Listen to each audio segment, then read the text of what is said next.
Hello বন্ধুরা, সবাই কেমন আছো?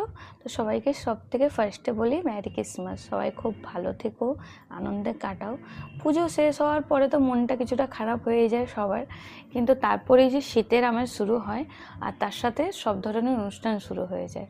পিকনিক থাকে, 25th থাকে, যেখানে অনেক মজা হয়, আনন্দ হয়। আর তারপরে তো নতুন বছর শুরু হয়ে যাবে, আর কিচ্ছু দিন বাকি, মাত্র কটা দিন বাকি। তো সবাই খুব ভালো থেকো, সুস্থ থাকো, আনন্দে কাটাও। আর এই দিনটা আমার কাছে অনেক স্পেশাল দুটো কারণে। একটা তো আমি ছোটোর থেকেই মানে আমি যখন কলেজে পড়তাম তখন আমার ফ্রেন্ডসরা মিলে সবাই, আমার কলেজের সামনেই একটা চার্চ ছিল, সেখানে আমরা যেতাম সব ফ্রেন্ডসরা মিলে। তো রাত্রেবেলায় সবাই সন্ধ্যের টাইমটুকু কাটাতাম আর প্রে করতাম, খুব ভালো লাগতো। তো এখনও অন্যথা হয় না, হাজব্যান্ডের সাথে যাই। আমার বাড়ির সামনেই এই চার্চটা, অনেক মানে একদমই সামনে, হাঁটা পথ 2 মিনিটের। আর বেশ ভালো লাগলো সন্ধ্যের টাইমটা গিয়ে ভগবানের কাছে কিছু টাইম কাটানো হয়, প্রে করলাম। আর তো সবাই ভালো থেকো।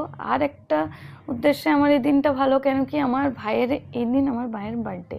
তো তোকেও অনেক শুভকামনা আগামী দিনের জন্য। খুব ভালো থাকিস, সুস্থ থাকিস, আরও অনেক বড় হ। আর হ্যাপি বার্থডে। তো যাই হোক, তো ভীষণ ভিড় ছিল, প্রচণ্ড রকমের ভিড়। মানে এতটা ভিড় কি বলবো, এটা একটু বেশিই ছিল। আর পাশে একদম রাস্তার উপরে চার্চ, তো তো তার জন্য ভিড়টা হয়তো আরও বেশি, রাস্তারও ভিড় ছিল। আর একদম পাশেই মেলা বসেছিল, অনেক বড় মেলা হচ্ছিল। তো মেলাতেও প্রচণ্ড ভিড় ছিল। আমরা একটু ঘোরাঘুরি করে কেনাকাটা করে বাড়ি ফিরলাম। আর সেই ছোটোবেলায় সেই গ্যাস বেলুনের কথা মনে পড়ে গেল, টুক করে একটা নিয়ে নিলাম আমার হাজব্যান্ড আমার জন্য। তো থ্যাংক ইউ।